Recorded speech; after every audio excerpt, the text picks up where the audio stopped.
Praise the lord. ఒక వాక్యాన్ని చదువుకుందాం. ఎఫెసీ పత్రిక 5వ అధ్యాయం 10వ వాక్యాన్ని చదువుకుందాం. ఎఫెసీ పత్రిక 5వ అధ్యాయం 10వ వాక్యం నుంచి కొన్ని మాటలు చదువుదాం.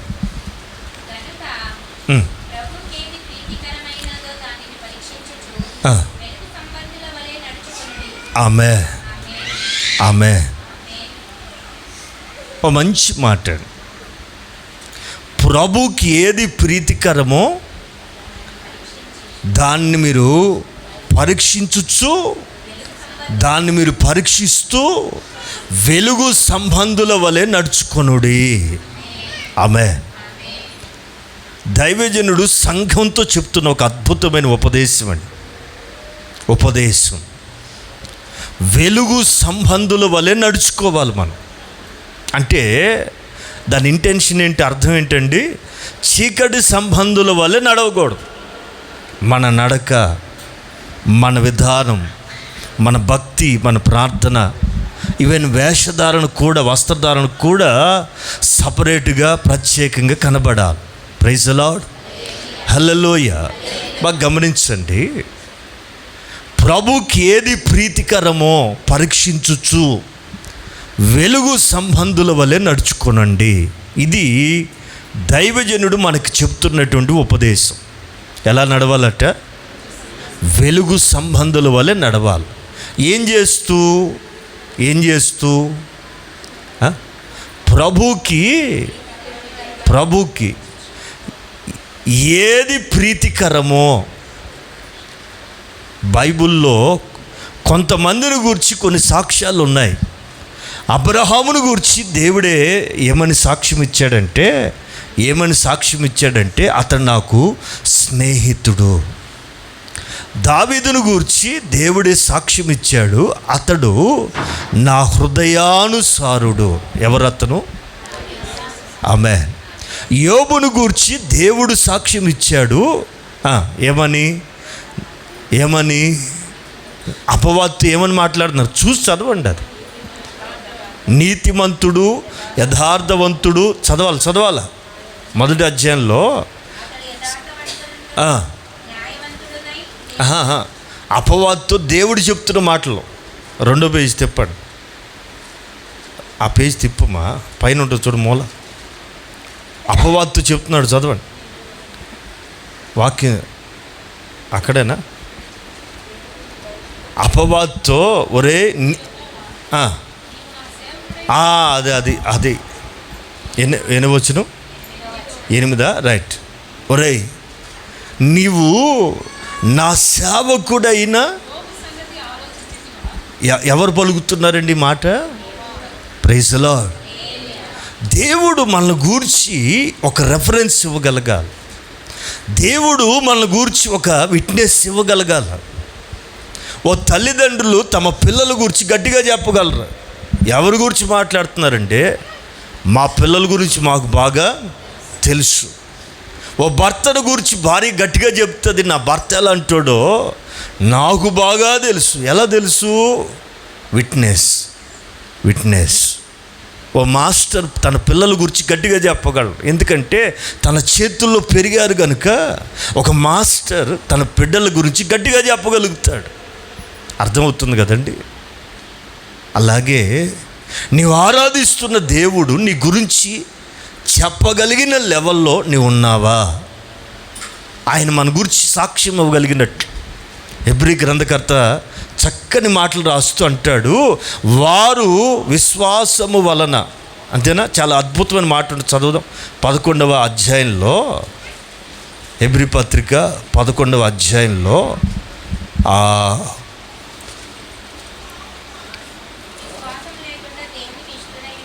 అది కాదు, సాక్ష్యము పొందిరి.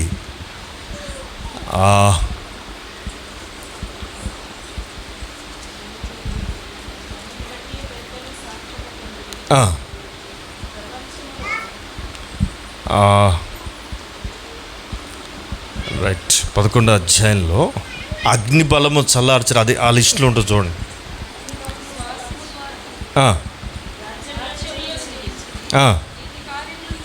అదే 33 చదువుతున్నారు. విశ్వాసం ద్వారా రాజ్యములను జయించారు, నీతి కార్యాలని జరిగించారు,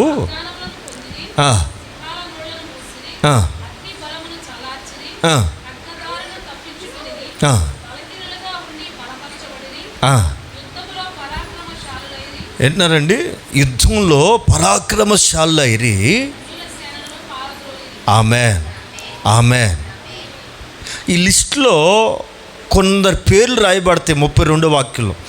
గిద్యోను, బారాకు, సంసోను, యెఫ్తా, దావీదు, సమూయేలు, వారిని గూర్చి ప్రవక్తల గూర్చి వివరించుటకు ఇక సమయం చాలదు. వీళ్ళందరూ కూడా దేవుని దగ్గర సాక్ష్యం పొందారు. భూమి మీద చేసిన భక్తికి దేవుని దగ్గర రిపోర్ట్ ఉంది. ఆమేన్. ఏదో చర్చికి వెళ్తున్నావు, ఏదో ఆదివారం వెళ్ళి వస్తున్నావు కాదండి. నీ దేవుని దగ్గర నిన్ను గూర్చిన ఒక విట్నెస్ ఉండాలి. ఆమేన్. Praise the lord. రైట్. ఇప్పుడు దైవజనుడు చెప్తున్న ఆ విలువైన మాటని ధ్యానం చేద్దాం. మరలా చదువుదాం. ఎఫెసీ పత్రిక 10వ వాక్యం, 5వ అధ్యాయం 10వ వాక్యం చదువుతున్నారు. ప్రభువుకి ఏది ప్రీతికరమో, ఆమేన్, ప్రభువుకి ఏది ప్రీతికరమో అది పరీక్షించుచు వెలుగు సంబంధుల వలె నడుచుకోనండి. ఆమేన్. ఎట్లా నడుచుకోవాలట? ఏం చేస్తూ? ప్రభుకి ఏది ప్రీతికరమో, ఆమేన్, దేవునికి ఏది ఇష్టమో అది పరీక్షిస్తూ వెలుగు సంబంధుల వలె నడవాలట. మనం ఎవరు? వెలుగు సంబంధులు. రైట్. ఇక్కడ పాయింట్ ఏంటంటే వెర్బ్ క్రియేంట్. ఇక్కడ క్రియేంట్ అండి. ప్రభుకి ఏది ప్రీతికరమో, ఓ భార్యకి తెలుసు వాళ్ళ ఆయనకి ఏది ఇష్టమో. పాయసం ఇష్టమో, బిర్యానీ ఇష్టమో, బెండకాయ ఫ్రై ఇష్టమో, పులుసు ఇష్టమో వాళ్ళకి తెలుసు, మనకు తెలియదు. ఎందుకని? స్టడీ వాళ్ళని బాగా స్టడీ చేశారు కాబట్టి. మరి దేవునితో సహజీవనం చేస్తూ, సహవాసం చేస్తూ, నా దేవుడే నా జీవితం అని సర్వాంగ కవచాన్ని ధరించుకుంటూ, ఏమండి, సర్వాంగ హోమముగా సజీవ యాగముగా అర్పించుకుంటున్న మనకి ఈ రోజున ప్రత్యేకంగా వినపడుతున్న విలువైన మాట ఏంటంటే, ప్రభుకి ఏది ప్రీతికరమో. ప్రీతి, ఇష్టం వేరు, ప్రీతి వేరు. ప్రీతి అంటే బాగా ఇష్టం. కొంతమందికి కొన్ని బాగా ఇష్టం ఉంటాయి, ఇక అది కిలో పెట్టిన తినేస్తారు, ఇక అన్నం జోలికి రారండి, అదే ఇష్టం. అది ప్రీతి అంటే. అలాగే దేవునికి కూడా కొన్ని ప్రీతికరమైన కోరికలు ఉన్నాయి, ఇష్టాలు ఉన్నాయండి. అందుకే అంటాడు, కనుక మీరు ప్రభుకి ఏది ప్రీతికరమో అది పరీక్షించాలా. ఆమె పరీక్షించుచు వెలుగు సంబంధుల వల్ల ఈ లోకంలో మీరు నడుచుకొనుండి. ఆమె ఎందుకు? మీకు మరొక మాట కూడా గుర్తు చేస్తా. సామెతల గ్రంథం 16వ అధ్యాయం, సామెతల గ్రంథం 16వ అధ్యాయం 7వ వాక్యాన్ని ఒకసారి తీసి చూద్దాం. ఎట్లా చూడండి, ఒకని ప్రవర్తన యెహోవాకు ప్రీతికరం అవ్వాలి. ఆమె ఒకని ప్రవర్తన యెహోవాకు ప్రీతికరం అగునప్పుడు ఆయన వాని శత్రువులతో సహా,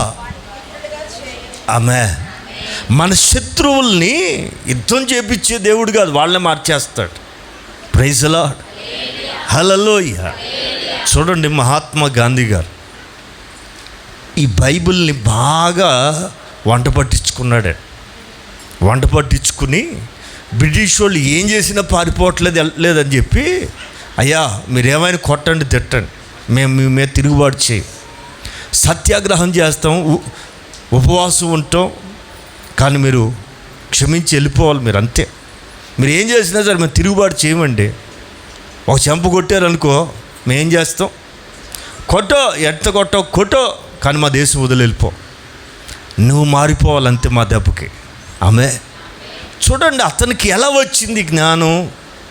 పరిశుద్ధ గ్రంథాన్ని చదువుతూ వచ్చింది. ఆమె ఓర్పు గొప్ప ద్రోహ కార్యములు జరగకుండా చేస్తుంది. ఓర్పట గొప్ప ద్రోహ కార్యాలు జరగకుండా చేయును. ఆమె ఈవేళ ఒక చిన్న విషయాన్ని లోతుగా నేర్చుకుని ఇక్కడి నుంచి వెళ్దాం. ఒకని ప్రవర్తన యెహోవాకు ప్రీతికరమగునప్పుడు, ఆయనకేం ప్రీతికరమో పరీక్షిస్తున్నారా? ఆయనకి ఏం కావాలా? విన్నారా? ఏం కావాలి ఆయనకి? జనం అనుకుంటున్నారు మేకను కోసి పెడితే సంతోషపడతాడని. విన్నారండి? వాళ్ళు అనుకుంటున్నారు ఏవేవో ఇష్టమైనవి పెడితే సంతోషపడతాడని. భక్తుడు చక్కగా రాస్తూ అంటాడు కీర్తన గ్రంథం, ఆయనకి ఏది ప్రీతికరం చెప్తేనండి. 69వ కీర్తన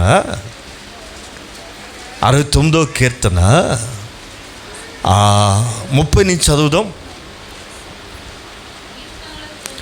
కీర్తనలతోనూ ఎట్లా స్తుతి స్తోత్రమే కాదు, మరొక అనుభవం ఏంటంటే కీర్తనలతో నేను దేవుని నామాన్ని స్తుతించెదను. భక్తుడు ఏమని రాస్తున్నాడు ఇక్కడ? కీర్తనలతో నా దేవుని గురించి కీర్తనలతో నేను దేవుని నామాన్ని స్తుతించెదను, కృతజ్ఞతాస్తుతులతో నేను ఆయన్ని ఘనపరుస్తాను. విన్నారండి? కీర్తనలతో నేను ఆయన నామాన్ని స్తుతిస్తాను, కృతజ్ఞతాస్తుతులతో నేను ఆయన్ని ఘనపరుస్తా. కృతజ్ఞతాస్తుతులు ఆయన ఘనపరచటం. ఆమె ఆ తరువాత మీరు చూస్తే, ఎద్దు కంటే కొమ్ములను డెక్కలు గల కోడెల కంటేను అది యెహోవాకు ప్రీతికరం. అర్థమవుతుందా? దేవుణ్ణి స్తుతించే అనుభవం ఉందే, అది ఆయనకు ప్రీతికరం. ఒకని ప్రవర్తన ఆయనకి ఎప్పుడు ప్రీతికరంగా మారుతుందో తెలుసండి? ఎవరు ఆయనకి ప్రీతి పాత్రులుగా మార్చబడతారో తెలుసా? ఆమేన్. పాటలతో, కృతజ్ఞత అర్పణలతో. ఆమేన్. రాత్రియు పగలును పాదములకు రాయి తగులకుండా, రాత్రియు పగలును పాదములకు రాయి తగులకుండా మనకు పరిచర్య చేయుట కొరకై దేవదూతలు మనకుండగా, మనకు పరిచర్య చేయుట కొరకై దేవదూతలు మనకుండగా, ఆనందయాత్ర ఇది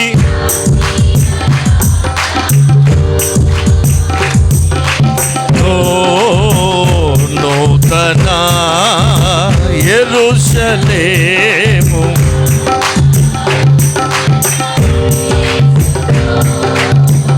నూతన యెరూషలేము, యేసుని రక్తము పాపముల నుండి విడిపించెను, యేసుని రక్తము పాపముల నుండి విడిపించెను, వేయినోళ్ళతో స్తుతించినాను తీర్చలేము ఆరుణమును. ఆమేన్. వేయినోళ్ళతో స్తుతించినాను తీర్చలేము ఆరుణమును. ఆనందయాత్ర ఇది ఆత్మీయ యాత్ర, యేసుతో నూతన యెరూషలేము యాత్ర, మన యేసుతో నూతన యెరూషలేము. హల్లెలూయా. గమనించండి, ఒకని ప్రవర్తన ఆయనకి ఎప్పుడు ప్రీతికరం అవుతుందో తెలుసా? ఎవరు ఆయనకి ప్రీతి పాత్రులుగా మార్చబడతారో తెలుసండి? నోటి నిండా కృతజ్ఞత ఉండాలి. నీ నోటి ఎప్పుడు కూడా కృతజ్ఞత వచనమే రావాలి, కానీ సనుగులు సంశయాలు మాటలు రాకూడదు. దేవుడు వీటిని వింటాడండి. వింటున్నారా? ఏం చెప్పాను ఇప్పుడు? కొంతమంది ఏదో పరధ్యానం. ఇప్పుడు చెప్పండి, ఏం చెప్పాను నేను? రివర్స్లో చెప్పడం మీరు డిప్లొమా చేశారా? ఎప్పుడు మీ నోట అక్కడి నుంచి రావాలా? ఎప్పుడు మీ నోట కృతజ్ఞత వచ్చినవే. చూడండి, యోబు రోగం పాలై దుమ్ము కొట్టుకుపోయి, ఏవండి కుక్కల్లో ఒక కుక్కలాగా దుమ్ము కొట్టిపోయి నడి రోడ్డు మీద ఆ దురవస్థ మధ్యలో ఉండి, భార్య ఏం బతుకురా నాయనా నీది, ఇట్లాంటి బతుకే దానికంటే చచ్చిపోరాదా దిక్కుమాలినోడా అని దిక్కుమాలి మాటలు మాట్లాడుతుంటే, మాయ్ ఏం మాట్లాడుతున్నావు? మూర్ఖురాలు మాట్లాడినట్టుగా మాట్లాడతావేంటి? మేలు మాత్రమే పొందుతామా, కీడు అనుభవింప తగదా? యెహోవా వలన మేలు మాత్రమే అనుభవిస్తామా, కీడు కూడా మనం అనుభవింప తగదా నేను. ఆమె బాగా గమనించాలి. పిల్లలు పోగొట్టుకున్నప్పుడు, ఆస్తిని పోగొట్టుకున్నప్పుడు అతని నోట ఏ మాట వచ్చింది? యెహోవా ఇచ్చెను, యెహోవా తీసుకున్నాడు. యెహోవా నామానికి ఏం అద్భుతమైన స్టేట్మెంట్ అండి. వచ్చినప్పుడు కృతజ్ఞత కూటం బాగానే పెట్టుకుంటాం మేలు జరిగినప్పుడు, మరి పోయినప్పుడు పెట్టగలిగిన వాళ్ళే నిజమైన భక్తులే. ఆమె ప్రియులరా, ఈవేళ ఒకని ప్రవర్తన యెహోవాకు ప్రీతికరం అగునప్పుడు ఎప్పుడు అవుతుంది? విన్నారా? మన నోట ఏమండి కీర్తనలతో చదువు మాట, మంచి మాట. నేను దేవుని నామాన్ని స్తుతించెదను. దేంతో స్తుతించాలట? దేంతో? కనుక ప్రతి ఒక్కరు కీర్తనలు నేర్చుకోవాలి. మనమేదో పాటల పోటీకి వెళ్దామని కాదు. దేనికి నేర్చుకోవాలా? దేవుని నామాన్ని మహిమపరచడం. కీర్తనలతో నేను దేవుని నామాన్ని స్తుతించెదను, కృతజ్ఞతాస్తుతులతో నేను ఆయన్ను ఘనపరుస్తా. స్తుతించటం అంటే ఏంటి? కీర్తనలు ఉండాలి. ఘనపరచటం అంటే, గ్లోరిఫై చేయటం అంటే కృతజ్ఞతతో. రెండు అనుభవాలు. ఓకే, ఆ తదుపరి అంటాడు భక్తుడు 31 వాక్యంలో, ఈ అనుభవం అనేది ఎద్దుల కంటేను, కొమ్ములు డెక్కలు కలిగిన కోడె కంటేను అది యెహోవాకు ప్రీతికరము. ఆమేన్. 32 వాక్యంలో 2వ భాగం, దేవుణ్ణి వెతుకువారులారా మీ ప్రాణం ఏమవుతుంది? తెప్పరిల్లుతుంది. స్తోత్రం. దేవుణ్ణి వెతికేవారులారా మీ ప్రాణం ఏమవుతుందండి? మీ ప్రాణం ఏమవుతుంది? తెప్పరిల్లునుగాక. Praise the lord. దేవునికి ఏది ప్రీతికరం? స్తుతించే అనుభవం. విన్నారా? ఆరాధన చేసే వాళ్ళ వ్యక్తుల్ని ఆయన ఇష్టపడతాడు. ఆమె పశువులు బలి చెల్లించటం కంటే ఇది ప్రీతికరం అంటాడు కీర్తనకారుడు. స్తోత్రం కలుగుగాక. హల్లెలూయా, హల్లెలూయా, హల్లెలూయా. ఆయనకి ఏది ప్రీతికరం? విన్నారండి? ఆయనకి ఏది ప్రీతికరం? వింటున్నారా? ఆ హెబ్రీ పత్రిక 10వ అధ్యాయం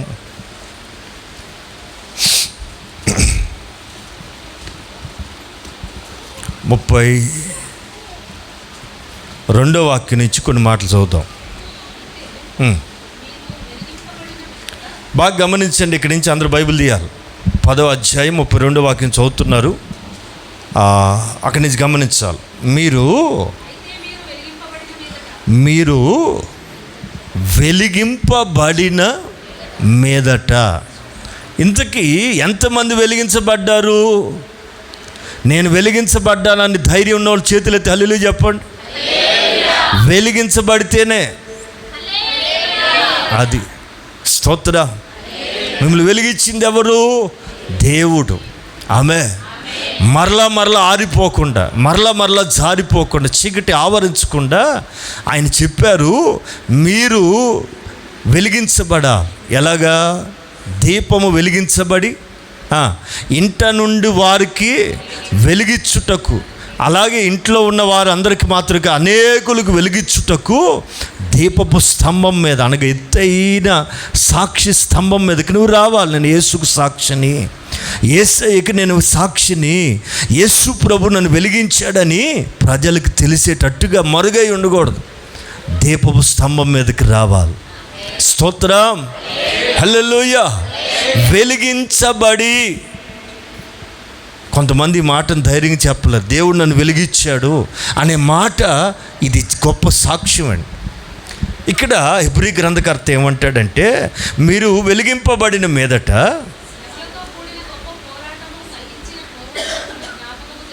ఆమె వెలిగించబడిన ప్రతి ఒక్కరూ వీటిని దాటాల్సిందే. మీరు చూడండి, వాళ్ళు 40 ఏళ్ల ప్రయాణంలో మొట్టమొదటగా ఎర్ర సముద్రం దాటారు.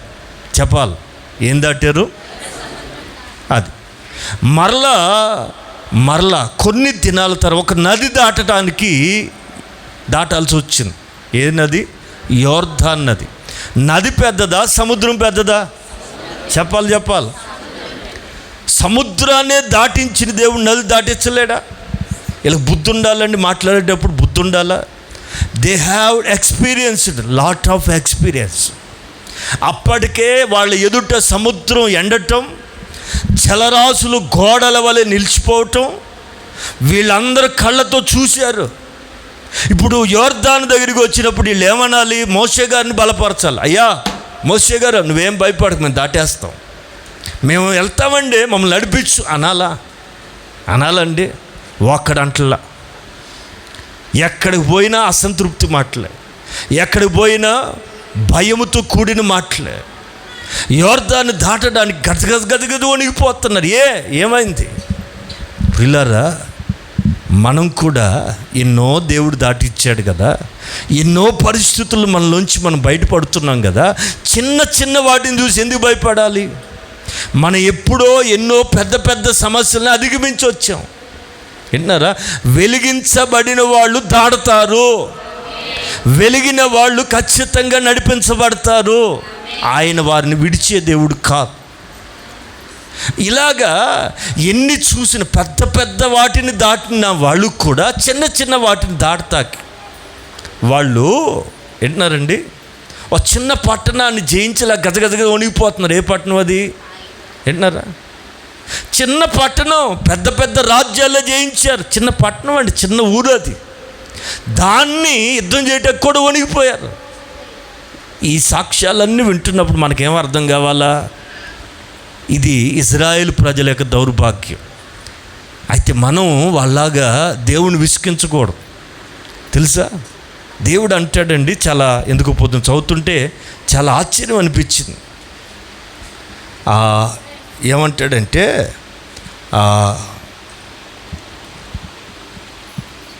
రైట్, హెబ్రీ పత్రికలోనే 3వ అధ్యాయంలో 8వ వాక్యం చదువుతారా? నేడు ఈ రోజున ఆయన శబ్దాన్ని విన్నట్లయితే అరణ్యంలో శోధన దినము అప్పటి వలె, కోపం పుట్టించినప్పుడు వలె ఏం చేయొద్దట? విన్నారా? మీ హృదయాలను కఠినపరుచుకోవద్దు దేవుని ఎదుట. 40 సంవత్సరాలు మీ పితరులు నా కార్యాలు చూసి ఎవరెవరిని పరీక్షిస్తున్నారండి? ఎవరెవరిని దేవుడు ఎంత బాధతో చెబుతున్నాడు వినండి.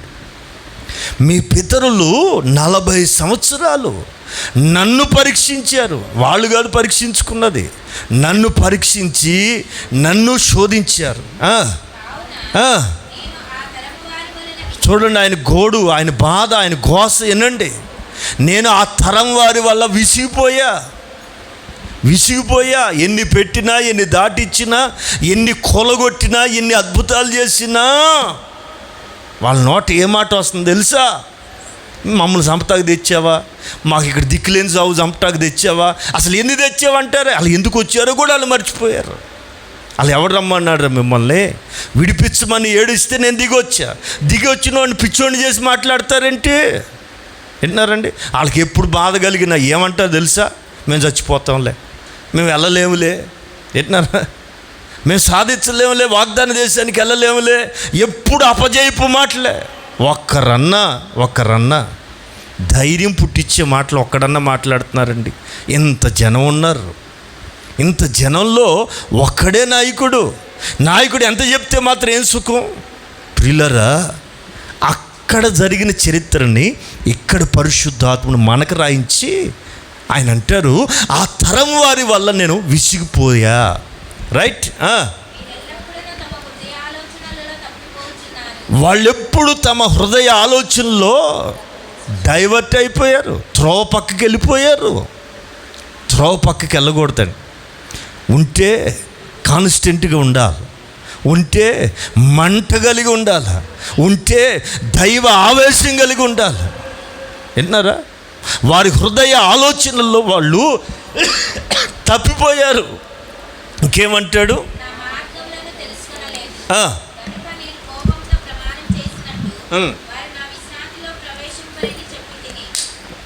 విన్నారా?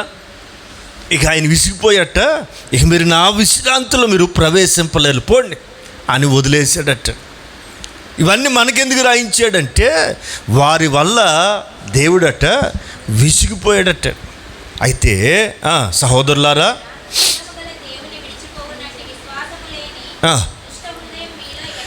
దేవుణ్ణి ఎవరు వదిలేస్తారు తెలుసా? కేవలం పైన అవసరాల కొరకు దేవుని వాడుకునే వాళ్ళు కడ వరకు దేవుళ్ళు ఉండలేరు. అందుకే పరిశుద్ధాత్ముడు ఇక్కడ చక్కని మాట రాయించాడు. సహోదరులారా, జీవము గల దేవుణ్ణి విడిచిపోవునట్టి విశ్వాసము లేని దుష్ట హృదయం మనలో ఏమి ఉండకూడదండి?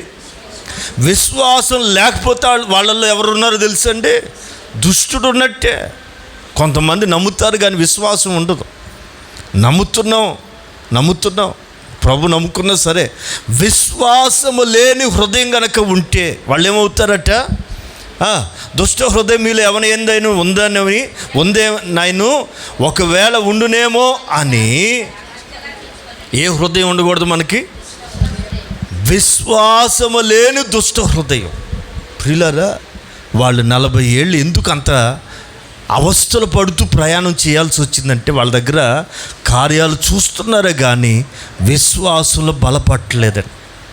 మేలులు పొందుతున్నారు, కడుపు నింపుకుంటున్నారే కానీ పెడుతున్న దేవుని శక్తిని ఆశ్రయించలేకపోతున్నారు, నిలబడిన దేవుణ్ణి గ్రహించలేకపోతున్నారండి. ఆయన అంటారు మనతో, ఆ తరం వారి వల్ల నేను విసిగిపోయా. అయితే ఇప్పుడు నన్ను బట్టి ఆయన విసిగిపోకూడదు. ప్రీతికరమైతే ఆమేన్. నీ ప్రవర్తన, నువ్వు ఇప్పుడు చేస్తున్న నీ భక్తి, ఇప్పుడు నువ్వు నడుస్తున్న నడక ఎవరికి ఇష్ట ప్రకారంగా ఉండాలి, ఎవరిని సంతోషపెట్టేదిగా ఉండాలి? ఒకని ప్రవర్తన యెహోవాకు ప్రీతికరమగునప్పుడు. నీ ప్రవర్తన సెట్ రైట్ అవ్వాలంటే విశ్వాసము లేని దుష్ట హృదయము ఒకవేళ నీ యందు ఉండునేమో అని జాగ్రత్తగా నువ్వే చూసుకో. వింటారా? దేవుడు చేస్తాడు కానండి, ఎందుకు ఈ నెల ఇంకా చేయలేదండి. చాలామంది చేస్తున్నాడు కానండి, నాకు చేయట్లేదండి. చాలా ప్రార్థన చేశానండి, అయ్యి బాబోయ్ ఈ మధ్య భలే ఉపవాసం ఉన్నానండి, అయినా అవ్వలేదండి.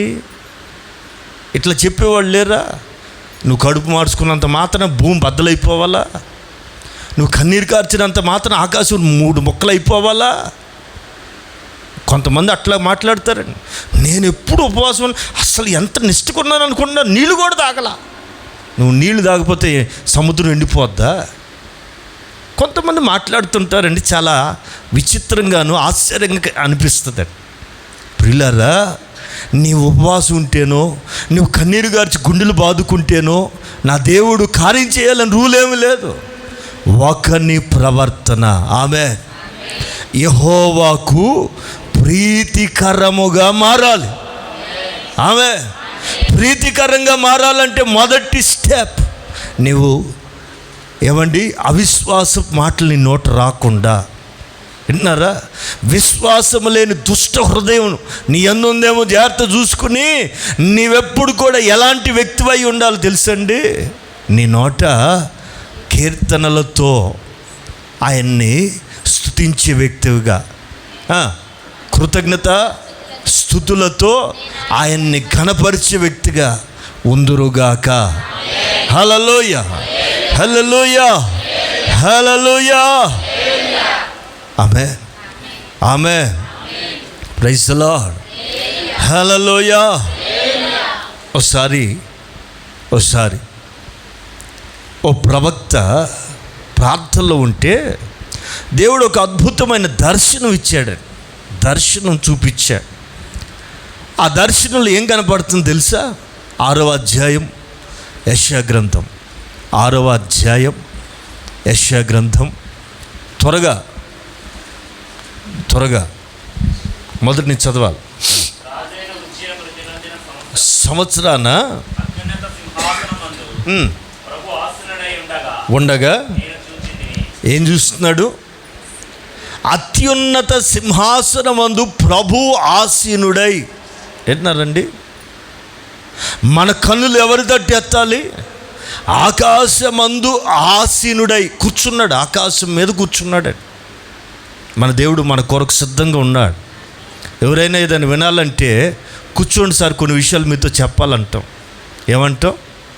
కొన్ని విషయాలు మీతో మాట్లాడాలి, కొంచెం కూర్చోండి సార్ అంటాం. కూర్చుంటే తాపిగా వినొచ్చు అని. దేవుడు కూడా మన మొర్ర, మన మనవి ఆలకించడానికి ఆకాశమందు ఆయన ఆసీనుడై ఉన్నాడు. స్తోత్రం, హల్లెలూయా. బాగా గమనించాలి. ఇక్కడ ప్రవక్త దర్శనంలో ప్రభు యొక్క స్థితిని, పరలోకపు అనుభవాన్ని కళ్ళతో చూస్తూ మనకు రాసిపెట్టాడు. ఏం చూస్తున్నాడు? అత్యున్నత సింహాసనమందు ప్రభు ఆసీనుడై ఉండగా నేను ఆయన్ని చూచితిని. ఆయన చొక్కాయి అంచులు అట్ట భూమి మీదకి జారు ఉన్నాయట. అక్కడ కూర్చుంటే అంచులు ఎక్కడ ఉన్నాయి? దేవాలయపు అంతా కూడా నిండుకుని ఉన్నాయి. ఆయనకు పైగా శరాపులు, శరాపులకి ఎన్నేసి రెక్కలు ఉన్నాయి?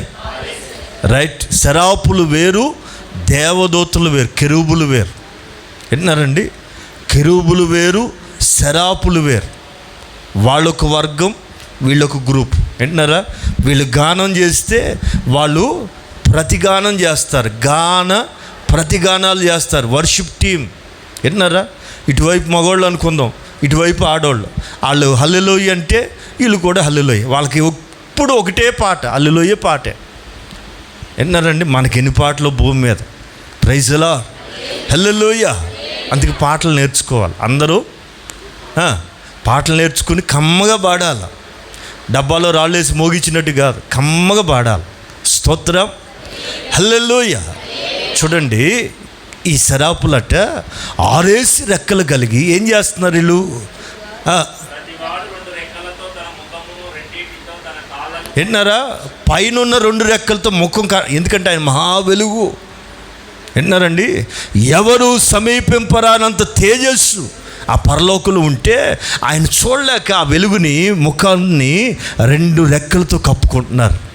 రెండవది 2 రెక్కలతో ఏంటన్నారా, దిగంబరత్వం ఆయన సన్నిధిలో కనబడకూడదు.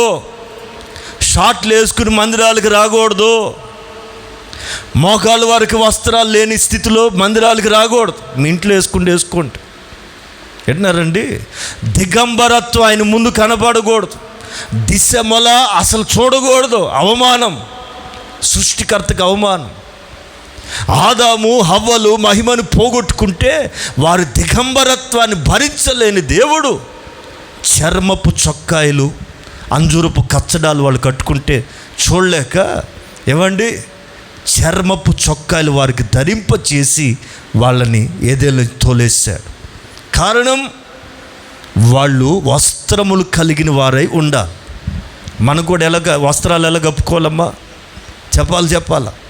ఎన్నారా స్త్రీలారా, పురుషులారా, ఎన్నారా? ఇక్కడే కాదు, ఎక్కడైనా సరే ఎలాగుండాలి తెలుసా? ప్రార్థనకి వెళ్ళేటప్పుడు కానీ, సమాజంలో కానీ ఫుల్ కవర్ అవ్వాలి. బట్టలు ఏదైనా కొనుక్కొని తప్పేం కాదు.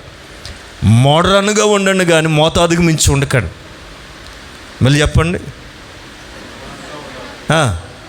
మోతాదు మించొద్దు. ఆమె వీటాంటి బాగా అర్థం చేసుకుంటారు. స్తోత్రం, హల్లెలూయా. ప్రియులారా, ఈ శరాపులండి 2 రెక్కలతో ముఖాన్ని కప్పుకుంటున్నారు, 2 రెక్కలతో పాదాలు కప్పుకుంటున్నారు, 2 రెక్కలతో ఎగురుతూ ఏమంటున్నారు వీళ్ళు? సైన్యములకు అధిపతి అగు యెహోవా పరిశుద్ధుడు అని. సర్వలోకం దేంతో నింపబడి ఉంది? ఆయన మహిమతో. ఈ లోకమే కాదండి, ఆ లోకం కూడా ఆయన మహిమతో నింపబడి ఉన్నదని ఆయన్ని గ్లోరిఫై చేస్తున్నారు, ఆయన్ని ఘనపరుస్తున్నారు. ఎవరు? ఈ శరాపులు. ఓకే, ఈ మహిమని, ఈ ఆరాధనని భూమి మీద ఉన్నటువంటి యెషయా చూస్తున్నాడు. అలాగ దర్శనాన్ని చూస్తున్నాడు. ఓకే, త్వరగా ఎట్లా ఆరాధన ఎట్లా చేస్తున్నారండి చెప్పాలి, అందరూ చెప్పాలి, బైబిల్లో ఉన్న మాటలు చెప్పాలా. స్వరం ఎలాంటి స్వరం? దేవునికి ఇచ్చిన స్వరం ఎక్కడ వాడాలండి? ఇప్పుడంటే దేవుడి దయ వల్ల నల్లాలు లేవు, ఈ పంపులు గోలు లేదు. ఒకప్పుడు ఆ పంపుల దగ్గర ఎవరి టాలెంట్ వాళ్ళు బయట పెట్టేవాళ్ళు, ఎవరి బలం వాళ్ళు ప్రదర్శన, మల్ల యుద్ధాలన్నీ అక్కడే. ఏమండి, ఇప్పుడు ఆ పంపులు గోలు తప్పింది. మీరు ఈ వాకిలి ఊడ్చే దగ్గర ఉంది చూశారు, వింటున్నారా? పాకిస్తాన్ బార్డరే. ఆ చెత్త ఇటు రావటానికి లేదు. అందరు కొంతమంది అదే పరిస్థితుల్లో ఉన్నట్టున్నారు, నవ్వుకుంటున్నారండి. సింగిల్గా ఉంటే ఏ గోల లేదండి. ఇక ఫ్యామిలీలు ఉంటే వాళ్ళ చెత్త ఇటు రాకూడదు, మన చెత్త మన గీత గీసినట్టే ఉండాలి, అంతే. విన్నారండి? పొరపాటున గాలికి ఇటు వచ్చినా, ఇది అడిగిపోయినా ఇక పాకిస్తాన్ ఇండియా యుద్ధం మొదలైనట్టే. ఎందుకని? ఏమండి, ఎందుకని? మనకు కొన్ని విషయాలు తెలిస్తే జాగ్రత్తగా ఉంటాం. ఆమె గొప్ప దేవుని ఎలా ఆరాధించాలి మనం? నీ కంఠస్వరం ఎంత ఉంటే అంత గొప్ప స్వరంతో వారట యెహోవా పరిశుద్ధుడు సర్వలోకం ఆయన మహిమతో నిండి ఉందని వాళ్ళట గొప్ప స్వరంతో గాన ప్రతిగానాలు చేస్తున్నారు. రైట్, త్వరగా. దేనివల్ల? నీ కంఠస్వరానికి వైబ్రేషన్ రావాలి. మీకు తెలుసో తెలీదో, మన వాయిస్కి చాలా శబ్దం ఉంది, పవర్ ఉంటుంది. మీరు చూడండి, గట్టిగా అరిస్తే మీ గిన్నెలు అదురుతున్నాయా లేదా? ఒకదాని మీద ఒకటి కొండల్లాగా పేరుస్తారు కదా. గట్టిగా అరిశారు అనుకోండి, దడదడదల్లా అడుగుతాయా లేదండి? ఎక్కడదా శక్తి? మాటకి ఆ పవర్ ఉంది. ఇది ఎవరి పోలిక? కలుగుగాక అనే ఆ వైబ్రేషన్లోంచి పుట్టినవన్నీ. ఈ పవర్ని దేవుడు మనకిచ్చాడు. ఇప్పుడు గుర్రం అరిసిద్ది, ఒక రకమైన అరుపు. ఏనుగు అరిసిద్ది, దానికి ఏ వైబ్రేషన్ రావు. మీకు తెలుసండి, కోకిలట అరిస్తే ఎలా ఉంటుందండి? చెప్పరే, కమ్మగా ఉంటుంది దాని స్వరం. అది నువ్వేనా, నీలాగే ఉన్నా నేనా, ఇంకోటి లేచిందట, కాకి గారు. ఇది కూడా అరుస్తుందట. ఇది ఎలా ఉంటుంది? కర్ణ కఠోరం. విన్నారండి? కోకిలు అరిస్తే ఒక రకంగా ఉంటుంది, బాగా వినవచ్చు. ఈ కాకి అరిచింది అనుకో, రాయించుకుని కొట్టేస్తారు మనం. వింటున్నారా? పనికి మాలదాన్ని ఎవరిని పిలుచుకొస్తున్నావు? ఇప్పటికే చచ్చిపోతుంటే మేము. కాకి వస్తే, కాకి అరిస్తే ఎవరు వచ్చినట్టు? ఎవరు చెప్పారు మీకు? మీరు అదే పత్త రారండి. రమ్మన్నారు. ఇప్పుడు చుట్టాలు ఎవరు గారు వరద బాధితులకు ఉన్నారు, ఎవడు వస్తాడు ఇప్పుడు? వింటున్నారండి? ఎక్కడ పోతున్నాం మనం? ఎటువైపు ఆలోచిస్తున్నాం? లోకులు వేరు, సత్యాన్ని ఎరిగిన మనం వేరు. మన పద్ధతులు మారిపోవాలి. ఆమె నీ కంఠస్వరము వారి కంఠస్వరపు ధ్వనికట పరలోకపు గడప కమ్ముల పునాదులు. ఆమె కంఠస్వరపు ధ్వనికి గడప పునాదులు, గడప కమ్ములు ఏమవ్వాలా? అదరాల. స్తోత్రం. అది ఆరాధన అంటే. అలాంటి వర్షిప్ మనం చేయుదుముగాక. ఎవరో ఏదో అనుకుంటారనో, ఎవరి గురించే కాదు, నీ కంఠస్వరం ఎక్కడికి వినపడాలి? పరలోకం వినపడాలి. స్తోత్రం. దేవుని పిల్లలారా, ఇక్కడ ఒక మంచి మాట. మీరు 5వ వాక్యం చదువు నాన్న, 5 నుంచి చదువు. ఈ ఆరాధన, ఈ మహిమను చూసిన ఈ యెషయా గారికి ఒక ప్రశ్న కలిగింది. ఆలోచిస్తున్నాడు. అయ్యో విన్నారండి? వాళ్ళని చూస్తే తనను తాను చూసుకుంటే ఇతనికి సిగ్గేస్తుంది. శరాపుల మహిమను చూసి ఈ యెషయా మానవుడిగా ఒక అపవిత్రమైన స్థితిలో కనబడుతున్నాడు తను తాను చూసుకుంటే. ఆరాధనలో నీవేంటో నీకు అర్థమైపోద్దాడు. నిజంగా నువ్వు ఆరాధనలో డీప్గా వెళ్తే, నువ్వు దేవుణ్ణి ఆరాధించేటప్పుడు లీనమైతే, లోతైన ఆరాధన చేస్తే నీవేంటో నీకు కనబడుతుంది. కొంతమంది అడుగుతుంటారు ఫోన్ చేసి, అయ్యగారు మా గురించి దేవుడు ప్రార్థన చేస్తున్నా, మీకు ఏమైనా చెప్పాడా? మీకేమైనా చెప్పాడా? ఏం చెప్పలేదు. అయితే నీకు ఆ వరం లేదనుకుంటా. కొంతమందికి చెప్పాలి, మా గురించి దేవుడు ఏమో అనుకుంటున్నాడు మేము చెప్పాలా. మేము చెప్తే అప్పుడు కానీ ఏమి ఎగురికి అంతే. ఒకవేళ చెప్పినా నేను చెప్పను. ఎందుకు చెప్తాను? ఎందుకు చెప్పాలని నువ్వు అడగలేవా? అంత బద్ధకమా నీకు?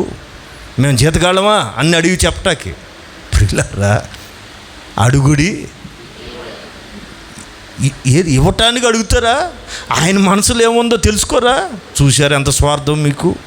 ప్రియులారా, ఆలోచన చేయండి. ఇక్కడ యెషయాకి అర్థమైపోయేది. వాళ్ళ ఆరాధన చేస్తుంటే, వాళ్ళ ఆరాధన మహిమ ఎదుట ఇతగాడు ఏ స్థితిలో నిలబడి ఉన్నాడు ఇతను కనబడింది. అయ్యో అని గుండెలు బాదుకుంటూ ఏమంటాడంటే, నేను అపవిత్రమైన పెదవులు కలిగిన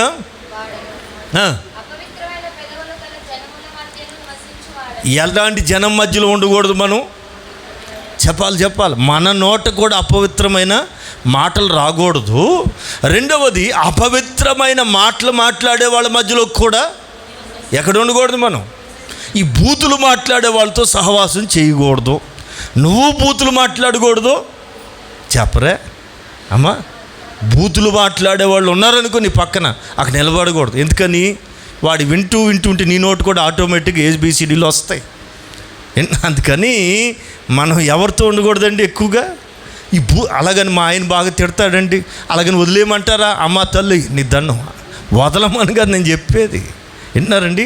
అపవిత్రమైన మాటలు కలిగిన ప్రజల మధ్యలో నేను నివసిస్తున్నాను.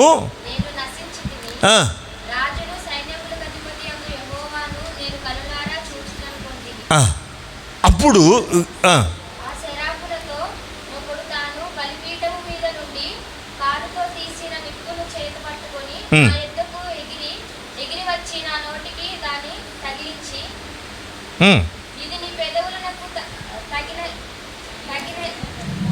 ఒక కారు నిప్పుని దేవదూత తీసుకొచ్చి యెషయా పెదవులకు తగిలిచ్చాడు. పెదవులకు తగలగానే ఆ దేవదూత అంటాడు, ఇదిగో నీ పెదవులు ఇప్పుడు ఏమైనాయి, నీ పాపాలన్నిటికీ ఇప్పుడు తల్ల పైకెత్తాడు. ఆదాము హవ్వల పాప ప్రవేశం దేని ద్వారా జరిగింది? ఎంట్రన్స్ అమ్మా నోటితో అయ్యింది, అంతేనా? పండు నోటితోనే తిన్నారు కదా, విన్నారా? పాపపు ప్రవేశం నోట్లోంచి వెళ్ళింది, నోట్లోంచి ఎంట్రన్స్. సిన్ ఎంట్రన్స్ ఏంటంటారు? పాపపు ప్రవేశం ఏమై ఉండాలి ఇప్పుడు? మీకు అర్థం కావట్లా? పాపం దేనిలోంచి లోపలికి వెళ్తుందో తెలుసా? చెప్పాలా? నోటి ద్వారా. విన్నారా? నోటి ద్వారా. ఇప్పుడు మనిషిని అపవిత్రం చేసేది కూడా ఇది ఈ నోటి ద్వారానే. ఇప్పుడు పనికిమాల మాట అనేసం పొరపాటును, నేను అంటాం కాదు, నువ్వు అంటాం కాదు. మోషే అన్నాడు ఒక రోజున, ఏమన్నాడు?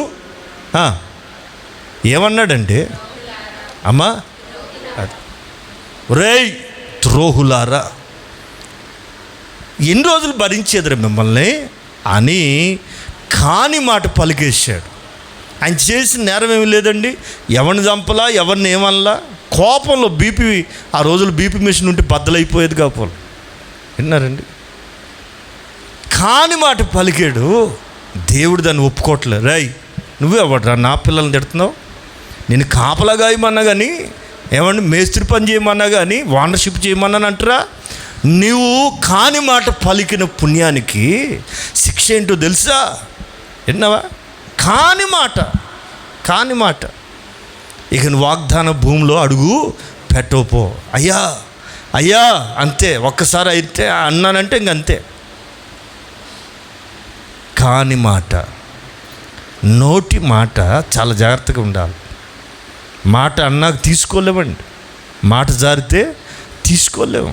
అందుకని ఈ పాపానికి, మనిషిలో కలిగే పాపానికి ఎంట్రన్స్ ఏంటంటే పెదాలు. యాకోబు కూడా చాలా చక్కగా రాస్తాడు ఈ నాలుగు గురించి. కానీ పాప ప్రపంచానికి ఇది మూలం. చిన్న అగ్గిపుల్ల అడివంతా తగలబెడుతుందట. ఇంత డేంజర్ ఈ నోరే. వింటున్నారండి? మనిషిని అపవిత్రపరిచే ఒక ప్రధానమైన అవయవం ఏంటంటే నోరే. ఇది ఎప్పుడు పవిత్రపరచబడితే దోషం పరిహరించబడుతుంది. లోపల ఉన్న పాపాన్ని రక్తం, యేసు రక్తం కడిగింది, పవిత్రపరిచింది. మరి ఎంట్రన్స్ని మూసేదేంటి? ఇప్పుడు కొంచెం కనెక్ట్ అవ్వాలి, మీరు కొంచెం లోతుకు రావాలా. పైన ఎతికితే ఆశీర్వాదం ఉండదు. లోతుకు వెళితేనే లోతైన సంపద దొరుకుతుంది. లోతులోకి వస్తేనే లోతైన సత్యాన్ని నేర్చుకోగలుగుతారు. ఈ పాపపు ఎంట్రన్స్ పవిత్రపరచబడాలంటే అగ్ని చేత ఖచ్చితంగా పెదాలు కాల్చబడాలి. ఎప్పుడు జరుగుతుంది? అపోస్తుల దినాల్లో జరిగిన సంభవం మీకు అర్థమైతే. వింటున్నారా? వారు ఏదైతే పరిశుద్ధాత్మ కొరకు కనిపెట్టుకుని ఉన్నారో, మొట్టమొదట పరిశుద్ధాత్ముడు రావటం వారి పెదాలను తాకాడు. స్తోత్రం. మీరు బైబిల్లో గమనించండి, అగ్ని జ్వాలల వలె చదవాలా. 2వ అధ్యాయం అమ్మా, అదే అంతేనా? 2:3 ఏమైపోయినాయి? డివైడింగ్ కలిసి ఉన్న ఈ నాలుకని, లోక పాప ప్రపంచంతో మిళితమై ఉన్న ఈ నోటిని డివైడింగ్ విడదీస్తుంది అగ్ని. ఈ రోజున పరిశుద్ధాత్మ అంటే ఆటలైపోయింది. ఒక్కొక్కడికి తమాషా అయిపోయింది పరిశుద్ధాత్మ అంటే. నా దేవుని ప్రజలారా, సత్యం మీకు గ్రహించుదురుగాక, సత్యం మిమ్మల్ని స్వతంత్రులుగా చేయునుగాక. దేవుని పిల్లలారా, నాలుక కాల్చబడితే, నోరు కాల్చబడితే, పెదాలు కొరివి చేత, పరలోకంలో ఉన్న అగ్ని కొరివి చేత యెషయా పెదవులకు ఎప్పుడైతే తాకిందో అతని పెదవులు పవిత్రపరచబడ్డాయి. దీన్ని మీరు గ్రహించాలా. నీ పాప ప్రపంచానికి కేంద్రమైన ఈ నోరు ఎప్పుడైతే పరిశుద్ధాత్మ అనే కొరివి చేత కాల్చబడుతుందో అప్పుడు ఈ పాప ప్రపంచానికి ఎంట్రన్సే స్థితి మారిపోతుంది. ఒకప్పుడు బూతు ప్రపంచం, ఒకప్పుడు అబద్ధాలకు కేంద్రం, ఒకప్పుడు కొంపలు కూల్చే కేంద్రం. ఇవన్నీ పోవాలంటే ఖచ్చితంగా అగ్ని చేత కాల్చబడాలి. ఆమె అయ్యో అపవిత్రమైన పెదవులు కలిగిన వాడినే, అపవిత్రమైన పెదవులు కలిగిన ప్రజల మధ్యలో ఉన్నానే, ఇంత పరిశుద్ధుల మధ్యలో నేను ఎలా నిలబడగలుగుదును అని అనుకుంటూ ఉండగా దేవదూత వచ్చి అగ్ని చేత పెదవులు కాల్చి వెంటనే అంటాడు, ఇప్పుడు నీ పెదవులు కాల్చబడ్డాయి, నువ్వు ఇప్పుడు పవిత్రపరచబడ్డావు అంటూ ఒక చక్కని మాట చెప్తాడు. చదవాలి, ఇప్పుడు ఆ మాట చదవాలి. అయ్యను ఆమేన్, ఆమేన్, హల్లెలూయా. నీవు పోయి నా ప్రజలకు, దేవుని ప్రజలతో ఇలా చెప్పు. ఏం చెప్తావు? 8 నుంచి 8 నుంచి చదవమ్మా. ఎవరిని పంపుతాను? ప్రభు సెలవీయగా వింటిని.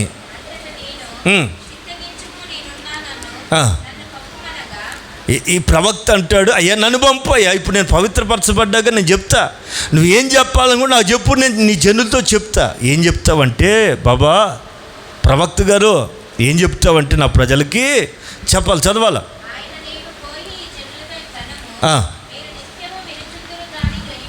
ఒరే బాబు, నిత్యము నా మాటలు వింటున్నారు కానీ గ్రహించట్లా.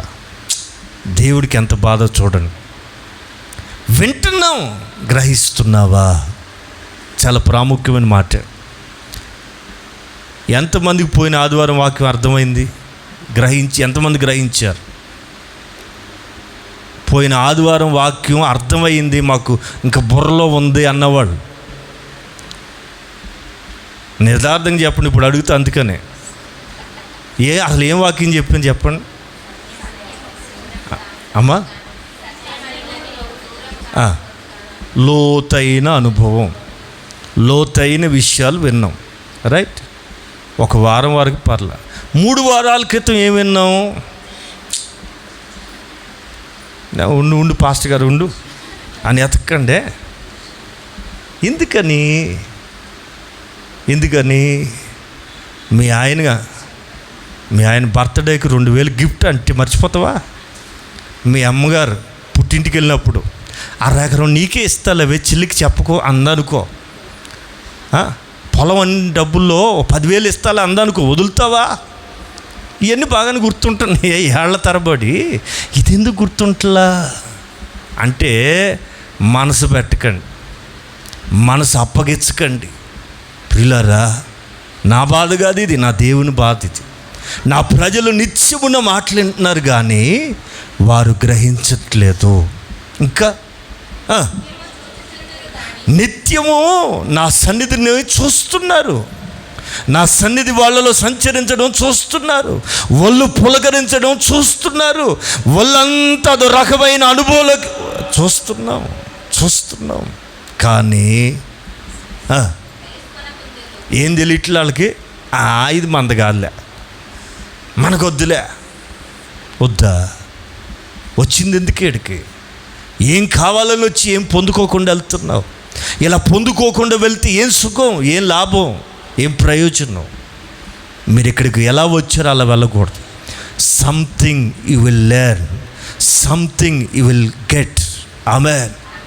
మీరు కొంత పొందుకుని వెళ్ళాలి, కొంత నేర్చుకుని వెళ్ళాలి, కొంత దేవుని యొద్ద నుంచి గ్రహించి వెళ్ళాలి. యెషయాతో దేవుడు చెప్పుకుంటున్న బాధ వినండి. ఈ ప్రజలు నిత్యము వింటున్నారు కానీ గ్రహిస్తలేదు. వీరు నిత్యము నన్ను చూస్తున్నారు కానీ తెలుసుకోవట్లేదు. దేంతో చూడాలి? దేవుణ్ణి ఎలా చూడాలి? తెరవబడిన కన్నులతో చూడాలి. ఆమె కన్నులతో చూసి ఎట్లా వినాలా? ఈ చెవులు కాదు, తెరవబడిన చెవులు అయి ఉండాలి. వాక్యం అందరికి అర్థం కాదు సుమా. వాక్యం అర్థం కావాలంటే తెరవబడిన చెవులు కలిగిన వాళ్ళై ఉండాలి, ఆధ్యాత్మికమైన చెవులు కలిగిన వాళ్ళై ఉండాలి.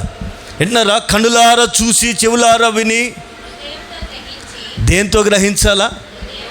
అది వాక్యము లోతుగా వెళ్ళాలంటే, దేవుని మనసులో ఉన్న ఉద్దేశాలు మీరు గ్రహించాలంటే దేంతో గ్రహించాలా? హృదయముతో.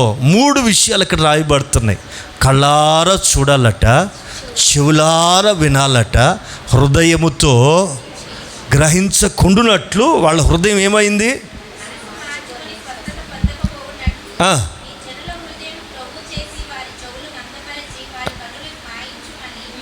ముయించమని ఆమె. ఒరేయ్, ఎంత చెప్పిన ఇంట్లేదా యెషయా, వాళ్ళ చెవులు మూసేయి, వెళ్ళి వాళ్ళ చెవులు మూసేయ్యా అని చెప్తున్నాడు. ఇక్కడ ఒక మంచి పాయింట్ ఉంది, అది చెప్పి ముగిస్తాను, కంగారు పడకండి. కనులారా చూచి, చెవులతో విని, అదిగో ఈ 3 కార్యాలు జరిగితే మనిషి మారతాడండి.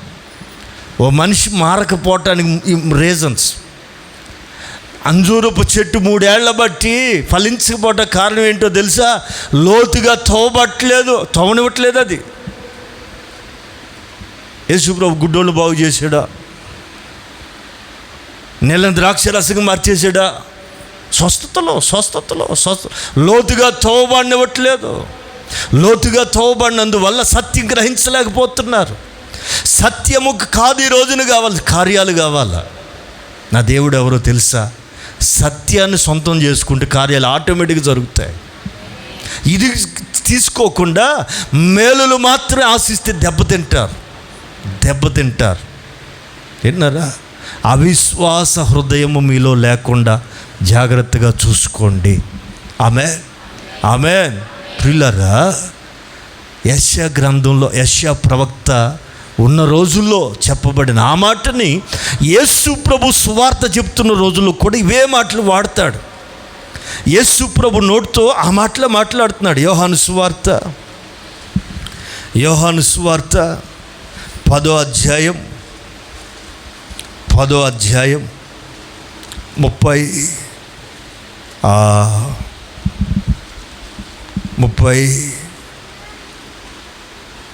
35వ వాక్యం చదవండి.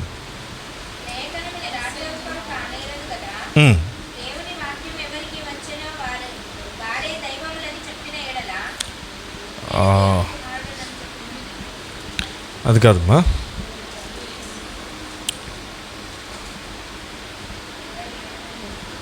27.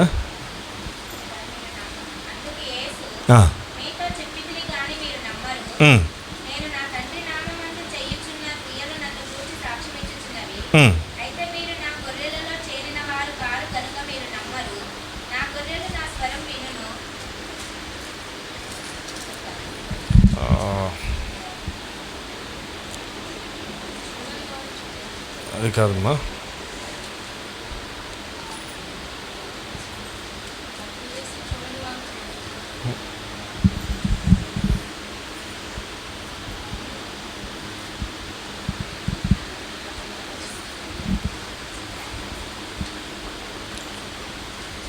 పాస్ చేయాలి.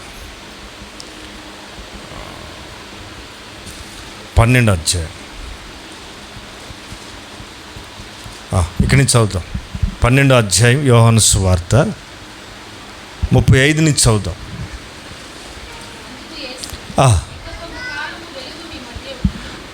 రే బాబు, ఈ వెలుగు మీ మధ్యలో కొంతకాలమే ఉంటుంది. చీకటి మిమ్మల్ని కమ్ముకొనకుండునట్లు మీకు వెలుగు కొంతకాలం ఉంటుంది కనుక వెలుగు ఉండగానే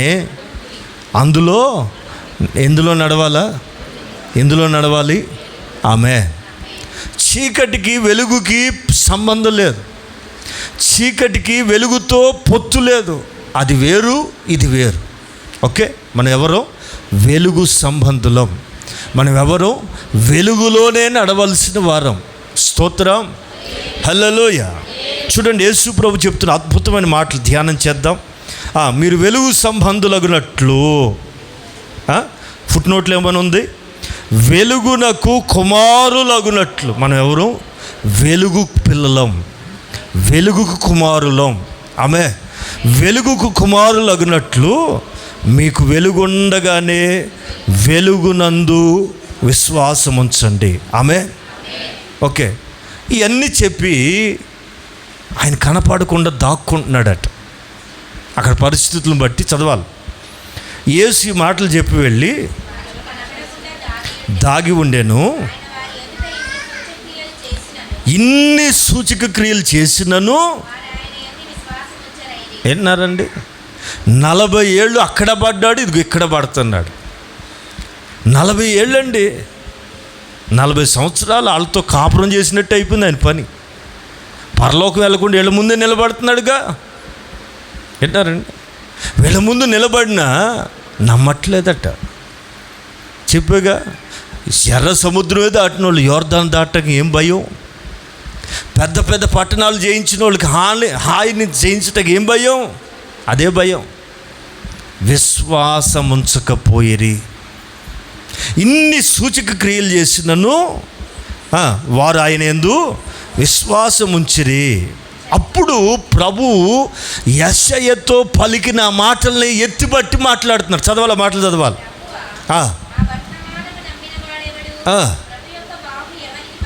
ప్రభు యొక్క బాహు ఎవరికి బయలుపరచబడుతుంది?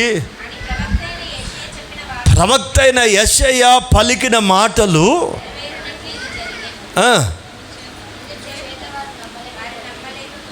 నమ్మలేకపోయారు. ఎవరు నమ్మరు దేవుని కార్యాలని? విశ్వాసం లేని వాళ్ళు నమ్మలేరు. వాళ్ళకి ఏంటో రుజువులు కావాలి, కానీ ఈ ఫెయిత్ అనేది వాళ్ళలో లేదు కనుక దేవుని కార్యాలు వాళ్ళలో జరగవు. ఓకే, ఇక్కడ మంచి మాట చదువుకుని ముందుకెళ్దాం, ముగించుకుందాం. 41 వారు కన్నులతో చూచి హృదయంతో గ్రహించి మనస్సు మార్చుకుని నా వలన స్వస్థతలు ఎవరు దొరుకుతాయి? As per biblical, as per the word. స్వస్థతలు ఎవరికి చేస్తాడు దేవుడు? చెప్పాలి. కొంతమందికి సూచక క్రియలు, జ్వరం తగ్గిపోవటం, రోగం నయమైపోవటం, అది సూచక క్రియ. స్వస్థత అంటే 3 రకాలుగా జరగాలి. ఎన్నర బైబిల్ ప్రకారం మనం నేర్చుకోగలిగితే స్వస్థత అనేది మొట్టమొదట కన్నులారా చూడాలి. ఆమేన్. కన్నులతో చూడాలి ప్రభు యొక్క మహిమని. ప్రభు ఎవరును కళ్ళతో, తెరవబడిన కళ్ళతో చూడాలి. రెండవది హృదయముతో గ్రహించాలి. మూడవది మనస్సు మారాలి. ఎవరికి? కన్నులు తెరవబడిన వాళ్ళు, వాక్యం లోపలికి వెళ్ళిన వాళ్ళు ఆటోమేటిక్గా ఏమైపోతారు? మనస్సు మారుతుంది. మనస్సు మారిన వారికి ఆయన స్వస్థత కార్యం చేస్తాడు. వింటున్నారా? ఏ స్వస్థత అది? టెంపరవరీగా కాదు, పాపము మీద స్వస్థత. శరీరానికి రోగం తగ్గొచ్చు, మరలా రావచ్చు, గ్యారంటీ లేదు. కానీ పాపము మీద నీకు స్వస్థత కలిగితే మరలా నీ వాటి వైపు చూడవు. లోకం మీద నుంచి నీకు స్వస్థత కలిగితే మరలా వెనుదిరిగి చూడవు. కుక్క అయితే కుక్కట తను కక్కిన దాన్ని వైపు మరలా స్వస్థత అట్ట. ఒకవేళ మనం కూడా అన్నీ మానుకుని జీవితాన్ని ప్రభువుకు సమర్పించుకుని మధ్యలో వెనక తిరిగితే వీళ్ళని ఏమని పిలవాలా? వాళ్ళని ఏమని పిలుస్తుందంటే నా బైబుల్ వాళ్ళు కూడా ఆ గుంపే. ఇంతకు మించి నేనేం చెప్పేది? విషయానికి వచ్చేద్దాం. ఏది ప్రీతికరం? నీ ప్రవర్తన యెహోవాకు ప్రీతికరం ఎప్పుడవుతుంది? కన్నులారా చూడాలి, చెవులారా వినాలి, హృదయంతో గ్రహించాలి. హృదయం పెట్టి వాక్యాన్ని గ్రహించాలి. పాస్టర్ గారు భలే చెప్తాడండి, భలే చెప్తాడు. ఆయన చెప్తాడు, సరే నీకు ఎంత ఎక్కింది, ఎంత వచ్చింది? ఆ మధ్య ఒక పెళ్లి సంబంధం గురించి నా దగ్గరికి వచ్చారు. అలాగని పెళ్లి సంబంధాలు చూస్తున్నాను అనుకున్నారు. ఇవి మాకు ఒకరి గోల కాదు, ఒక లెక్క కాదు. అయ్యా అలా నానంట బాగా సంపాదించాడట. వాళ్ళ నాన్న సంపాదించాడు, సరే వీడి సంగతి తిని కూర్చుంటాడు. ఇప్పుడు ఈ అమ్మాయిని కూడా ఇచ్చి ఆయనకి ఇద్దరు కలిసి దాన్ని ఖాళీ చేస్తారయ్యా. సంబంధం కొరకు ప్రార్థన చెయ్య అంటే అది అవుతుందండి? మీరు చెప్పండి, ఇది ధర్మమా? ఆడు తినింది గాక ఈమె కూడా పోయి కూర్చుంటే కొండలైనా ఏసు రక్తం చేయం చెప్పైపోతాయి. ఎందుకని? వాళ్ళ నాన్న బాగా సంపాదించి పెట్టాడు. సరే మరి ఈడి పరిస్థితి, ఈడు సంపాదించడండి ఎందుకు? తాతల నాటి ఆస్తి ఏమండి, తరాలు తిన్నా తరగందట. అంటే ఈడు తిండిపోతాడే కానీ కష్టపడ్డనోడికి ఇచ్చి పెళ్ళిని చేసేవనుకో నీ కూతుర్ని, ఆ నేను కష్టపెడతాడే తప్ప కూతురుని కూడా చెప్పరేమండి. అది ఇంతకంటే డీప్కి వెళ్ళకూడదు. మనం ఇక్కడికి వస్తున్నావు కదా, ఏం సంపాదించుకుని వెళ్తున్నావు? ఎవరికో ఎవరిది వాళ్ళకే, నువ్వేం సంపాదించుకుని వెళ్తున్నావు? నీ ప్రవర్తన యెహోవాకు ప్రీతికరమగునప్పుడు. ఆటోమేటిక్గా శత్రువులు మార్చినవాడు భర్తను మార్చడా? శత్రువులనే మార్చగలిగిన వాడిని పిల్లలు మార్చలేడా? శత్రువులనే మార్చగలిగిన వాడు ఆర్థిక స్థితిగతులు క్షణాల్లో మార్పు చేయలేడా? ఇదంతా దేని చుట్టూ చుట్టుకుని ఉందండి? నీ ప్రవర్తన. ఆమేన్. హల్లెలూయా, హల్లెలూయా. ఈ ప్రవర్తన మారాలంటే కన్నులారా చూడాలి, చెవులారా వినాలి, హృదయమారా గ్రహించుకుంటున్నట్లు వాళ్ళ హృదయాన్నట వారు స్వస్థత పొందుకున్నట్లట. చివరికి విసిగిపోయినోడు ఏం చేస్తున్నాడంటే వాళ్ళ హృదయాన్ని కురువేటట్టుగా, మందమయ్యేటట్టుగా చేస్తున్నాడట. చదవాలి. వారి కన్నులకు అంధత్వం కలుగు చేసి తిని వాళ్ళ హృదయం ఏమైపోతుంది? కఠినమైపోతుంది. ఇంతకు ఆయనకి ఏది ప్రీతికరం? కన్నులారా చూసి, చెవులారా విని, హృదయమార గ్రహించి, మనసు మారి స్వస్థత పొందాలి. అది ఆయనకి ఇష్టం. విన్నారా? అది ఆయనకి ఇష్టం అండి. అందుకే యెషయాని మార్చి, ఒరే ఈ మాటలు చెప్పిన వాళ్ళు కూడా మారుతారా? భూమి మీదకి వెళ్ళి వాళ్ళకి చెప్పరా? అది నాకు ప్రీతికరం. పెదాలే కాల్చబడాల.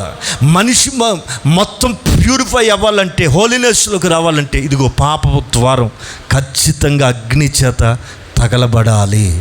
పాయింట్ అర్థమైతే స్తోత్రం చెప్తా. అన్య భాషల చేత అగ్ని జ్వాలల వలె నాలుకలు విభాగించబడి పెదవులు కాల్చబడితే ఇదిగో ఈ సత్యం లోపలికి వెళ్తుంది. ఆమేన్. ఇది నాకు ప్రీతికరం, ఇది వాళ్ళకి చెప్పు, ఇది చెప్పు. విన్నారా? ఈ సమాచారం ఎవరు చెప్తారు? నేను చెప్తానయ్యా, నాకు చెప్పు అంటే, ఇదిగో ఒరే ఈ అపవిత్రత పోతే అప్పుడు మీకు లోపలికి వెళ్తుందరా. కన్నులారా చూస్తారు, చెవులారా వింటారు, హృదయమారా గ్రహించగలుగుతారు. మూడోది ఏది ప్రీతికరం అంటే, ఓ రోజున పౌలు గారండి చాలా అక్కరతో ఉన్నాడు. ఆ రోజుల్లో సంఘం ఇంతగా ఎస్టాబ్లిష్ కాల, కానుకిచ్చే వాళ్ళే లేరు. సంఘానికి కానుకమనేది తెలియని రోజులు ఆ రోజుల్లో పౌలు గారు చెప్తూ నెమ్మదిగా నేర్పిస్తున్నాడు, ఇవ్వటం నేర్పిస్తున్నాడు. ఏం నేర్చుకోవాలి సంఘం? సంఘానికి ఇవ్వాలా, సమాజానికి ఇవ్వాలా. యేసు ప్రభు దగ్గర నేర్చుకునే ప్రధానమైన లక్షణం ఏంటంటే ఇచ్చుట, ప్రేమించటం అంటే ఇవ్వటం. తండ్రి తన కుమారుని అనగా జనతైక కుమారుని, దేవుడి లోకాన్ని ఎంతో ప్రేమించెను కాగా తన అద్వితీయ కుమారునిగా పుట్టిన వాని యందు విశ్వాసం ఉంచువాడు నశింపక నిత్య జీవము అనుగ్రహించున్నట్లుగా ఆయన్ని మనకిచ్చెను. యేసయ్య దగ్గర నేర్చుకునే ఒక ముఖ్యమైన విషయం ఏంటంటే ఇవ్వటం. ప్రేమించటం అంటే అర్థం ఏంటండి? ఇవ్వటమే. క్రైస్తవులకు ఉండాల్సిన లక్షణం ఇచ్చే గుణం. ఇవ్వడి మీకు అప్పుడు, అది చెప్పరే, ఇవ్వుడి అప్పుడు అంటే ముందు నువ్వు చేయాలి ఇన్వెస్ట్మెంట్. అప్పుడు ఆయన ఇన్వెస్ట్మెంట్ ఆయన పెడతాడు. ఇవ్వండి మీరు, అప్పుడు ఇవ్వబడుతుంది. సందర్భాన్ని బట్టి కాదు కానీ సత్యం చెప్తున్నాను, చదవండి. కొరింథీ 2వ పత్రిక 8వ అధ్యాయం 12. త్వరగా ఇందా చదువుకున్నాం, ఇందా చదివిందే. శక్తికి మించి కాదు. కానుక ఎట్లా ఇవ్వాలా? ఇచ్చేటప్పుడు కూడా ఎట్లా ఇవ్వాలా? నీ దగ్గర నీ తాహతుకి మించి ఇవ్వకూడదు. శక్తికి మించి కాదు కానీ అదిగో కలిమి నీకెంత కలిగిందో. ఆనాడు ఏలియా అడిగాడు, అమ్మా మొదటి అప్పం ఆమె అంది, అయ్యా అంత పిండి బుడ్డిలో కొంచెం అంతేనా? సారేపతి విధురాలేనా? ఎంత ఉంది నీ దగ్గర? గుప్పిడి పిండి నూనెలో అంత నూనె ఉందయ్యా, కొంచెము నూనె ఉందయ్యా. నువ్వేం చేస్తావంటే నీకు కలిగినది మొదటిది అప్పంగా చేసి నాకు తీసుకురా. ఆమె ఆ మాటకు లోబడిందండి. విచిత్రం ఏంటంటే దేశం అంతా కరువు ఉంది కానీ మొదట కలిమిలో కలిగింది తీసుకొచ్చి దైవజనుడికి ఇచ్చిందో ఆ ఇల్లు దైవజనుడు కడుపు నిండా తిన్నాడు. దైవజనుడికి ఒక్క పూట సహాయం చేసినందువల్ల ఆ ఇల్లు కరువు కాలంలో సమృద్ధిగా ఉంది. లోకమంతా కరువుతో ఉంది, కానీ ఈ ఇంట్లో కరువు లేదు. కారణం ఇవ్వటం. ఫార్ములా ఏంటి? నా మాటేనండి, బాగా గ్రహించాలి. నువ్వు ఎంత బెగబడితే అంత వెనకపోద్దు. ఏం చెప్పాను? ఇట్లాంటివి చెప్పరు కదా. నువ్వు ఎంత బిగబడితే అంత కరువే ఉంటుంది. మీరు బాగా గమనించండి, బాగా గుర్తించండి. నీ ఇంట్లో దరిద్రం ఎందుకు పోవట్లా? ఎప్పుడు ఇరుకెందుకు ఉంటుంది? ఎందుకు సమృద్ధి ఉంటలా? దేవుని పిల్లలు ఎలా ఉండాలా? సమృద్ధితో ఉంటారు. దేవుని పిల్లల ఇల్లు ఎలా ఉంటుంది అంటే లేమి ఉండదు. యెహోవా నా కాపరి, నాకు ఏమీ లేదు అందట ఒక ఆమె. ఎందుకు లేదు తల్లి అంటే, కాపరి అంటున్నావా కానీ లేమెందుకుంది? లేమెందుకుంది? దావీదు అడిగితే అంటాడు, నాకు లేమే లేదు. మరి నువ్వేమంటున్నావు? ఏమీ లేదు అంటున్నావు. ఎందుకు లేదు? బిగబట్టటం. నా ప్రియులారా, నీ వాళ్ళే కావచ్చు, అవసరంలో ఉన్న వాళ్ళే కావచ్చు, కష్టంలో ఏదైనా కానీ, ఫస్ట్ ఆఫ్ ఆల్ నీ చెయ్యి ఎలాగ ఉండాలా? ఏమండి? చాపే చెయ్యి ఉండాలి. బిగబట్టావా ఆశీర్వాదం ఆగిపోద్ది. చెప్పండి, ఇప్పుడు చెప్పాలా? కట్టే దగ్గర కానీ ఇచ్చే దగ్గర కానీ బిగబట్టవద్దు. నా పిల్లలకే ఉండాలి, పక్కింటి వాళ్ళు నాశనం అయిపోవాలి. అందుకే ఆశీర్వాదం ఉంటుందా? నీకు కలిగిన దాన్ని నీవు గుప్పులు విప్పితే. ఆమేన్. చూడండి, ఇక్కడ చదువుదాం చివరి మాట. ఫిలిప్పీ పత్రిక 4వ అధ్యాయం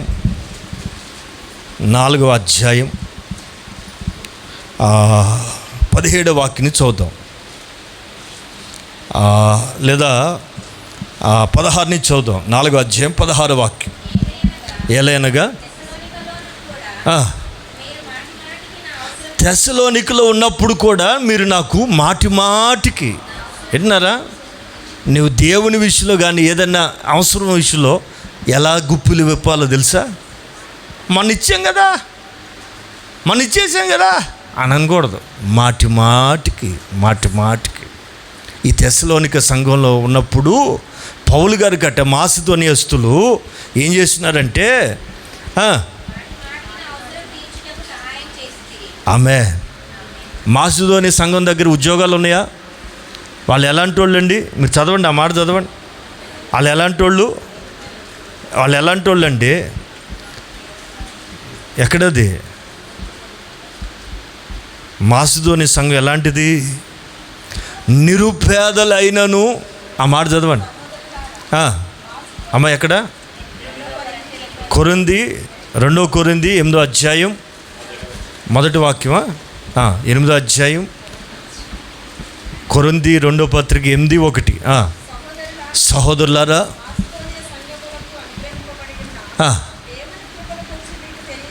అదిగో మాసిదోనియ సంఘం అంటే మనలాంటి సంఘం అనుకుందాం, అంతేనా? సేమ్ టు సేమ్ ఇట్లాంటిదే. అదిగో ఎప్పుడు కష్టాలే, ఎప్పుడు శ్రమలే. బహుశ్రమల వల్ల వాళ్ళు పరీక్షించబడినను, అదిగో శ్రమ వచ్చినా వాళ్ళు ఏం బాధపడరట, మహా ఆనందంగా ఉంటారట. ఎట్లాంటి వాళ్ళు? పేదలే కాదండి బాబు, నిరుపేదలు.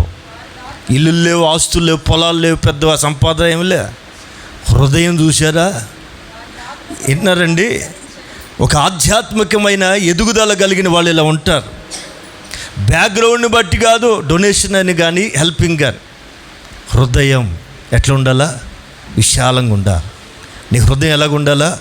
పెట్టే హృదయం అయి ఉండాలి, ఇచ్చే హృదయం అయి ఉండాలి, సంపద సృష్టించేది అయి ఉండాలి. ఆయన ఎవరు అన్నట్టు కాదు, ఇచ్చే కొద్దీ వస్తూనే ఉంటుంది, ఇచ్చే కొద్దీ వస్తూనే ఉంటుంది. ఇది మానవద్దు.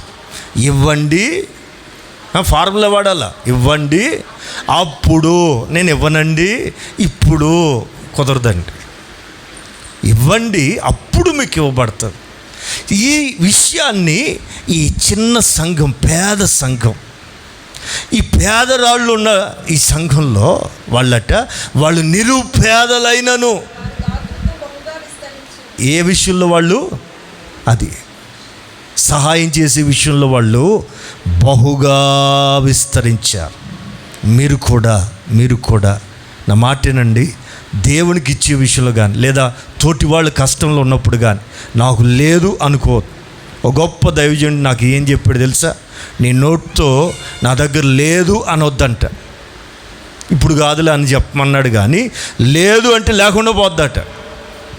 అర్థమైందా? తెలివిగా మాట్లాడ. మన నోట ఏదొస్తుందో అది స్థిరమవుద్దట. లేదు, నాకే లేదంటే సర్లే ఆమెను అన్నాడు అనుకో, ఏసు రక్తం చెప్పి కొంప మునుగుద్ది. నాకు లేదని ఎప్పుడు అనొద్దాడు. వింటున్నారా? ఆ పిల్లగాడు 5 రొట్లు 2 చేపలు ఎవరో నోరు ఎత్తడిపోతే వీళ్ళు నోరు తెరిచి అంటాడు, నా దగ్గర ఉన్నాయి. ఉన్న వాటిని ఏం చేయాలా? చూపించాలి దేవునికి. దేవుని చేతిలో పెట్టాడు, మల్టిప్లై అయిపోయినాయి. మేబీ పిల్లోడి దగ్గరే ఉంటే పెద్దోళ్ళ దగ్గర లేవనుకుందామా? ఏమంటే పెద్దోళ్ళు ముదుర్లు కాదు, బయట పెట్టలేదు అంతే. కొంచెం ఈ కూటం అయిపోగానే అటు వెళ్ళి టైంపాస్కి చెట్టు కింద కూర్చొని తిందామని. ఓరు నాయన, ఈ పిల్లోడు యథార్థవంతుడు కదండి. టక్కున లేచి అన్నాడు, నా దగ్గర ఇది ఉందయ్యా, నా దగ్గర ఇది ఉంది. ఇచ్చాడు. ఏమండి, అందరు ఆకలి తీరగా ఇస్తే ఏమైతే తెలుసండి? నీ ఆకలి కాదు, ఇతరుల ఆకలే కాదు, ఇంకా మిగులుతుంది. ఎంత? 12 గంపలు ఏమెత్తారు? మిగిలిపోయిన మొక్కలు. అంత సంపద ఎలా వచ్చింది? To giving is a great blessing. ఆమె ఇక్కడ సంఘంతో సాక్ష్యం చెప్తున్నాడు. ఆ మాసిదోనే సంఘం మాటికి చదువుదాం ఫిలిప్పీ పత్రిక. మాసిదోనే వారు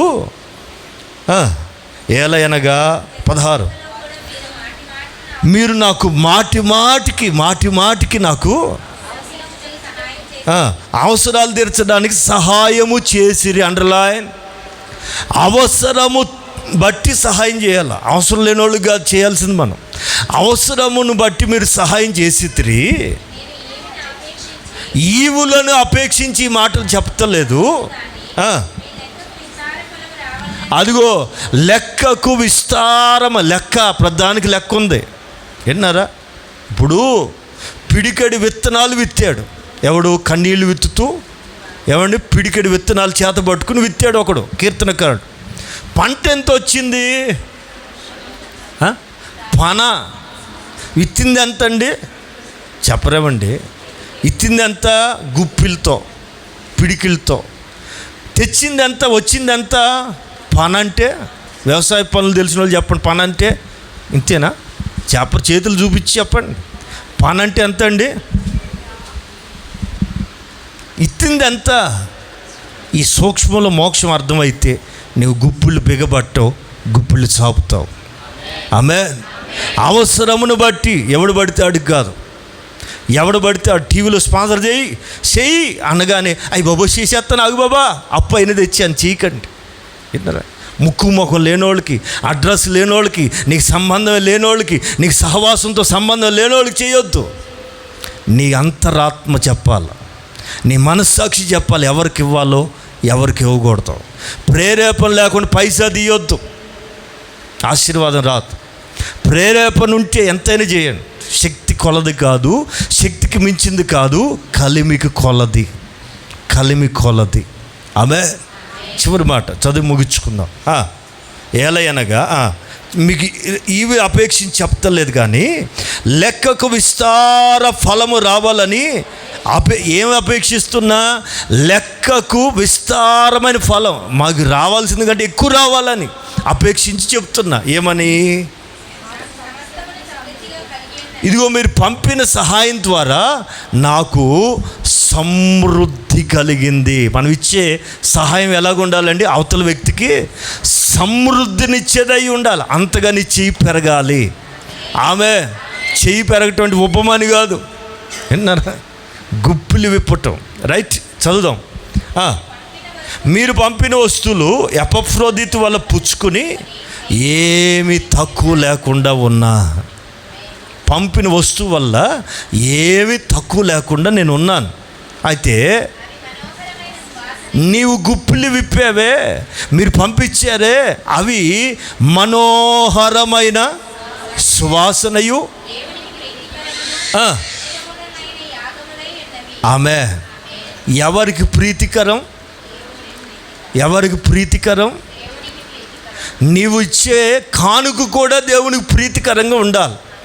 చెప్పాలా? నువ్వు ఇచ్చే కానుక కూడా దేవునికి ఏమై ఉండాలి? ఓ సందర్భం చెప్పి మీకు ముగిస్తాను. ఇప్పుడు దేవుడట ఆ కయ్యూను అర్పణని, హేబేలు అర్పణని చూస్తున్నాడు. ఇద్దరు పెట్టారు ఆయన ఎదుట. ఓ దైవజనుడు ఏమంటాడంటే, కయ్యూను అట వెజిటేరియన్ పెట్టాడట, హేబేలేమో మాంసం పెట్టేసరికి దిగి వచ్చేసాడట. ఒక వర్షన్ నిజం అనుకునేరు కాదని. కయ్యూను ఏం పెట్టాడు? వెజిటేరియన్ పెట్టాడు అన్నాడట. హేబేలేమో నాన్ వెజిటేరియన్ పెట్టగానే అన్నాడట. ఎందుకని? అబ్రహం పెడితే అన్నాడుగా అనుకుని.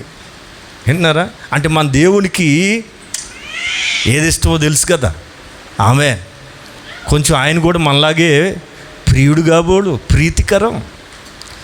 విషయం ఏంటంటే, హేబేలుని అతని అర్పణ అంగీకరించడానికి కారణం, ఫస్ట్ నీవు కావాలా, నీ అర్పణ తర్వాత కావాలా, నీవే కావాలా. అంటే అర్థం ఏంటి? ఇంతకీ గొడవంతా దేని గురించి? ఒకని ప్రవర్తన, నీ ప్రవర్తన, నీ భక్తి, నీ ఆత్మీయ జీవితం యెహోవాకు ప్రీతికరముగా మారునుగాక. హల్లెలూయా.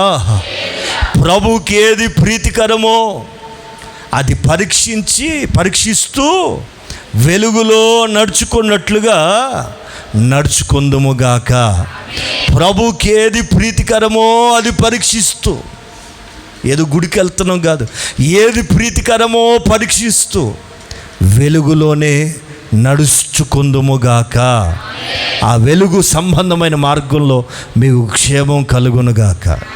ఆమేన్.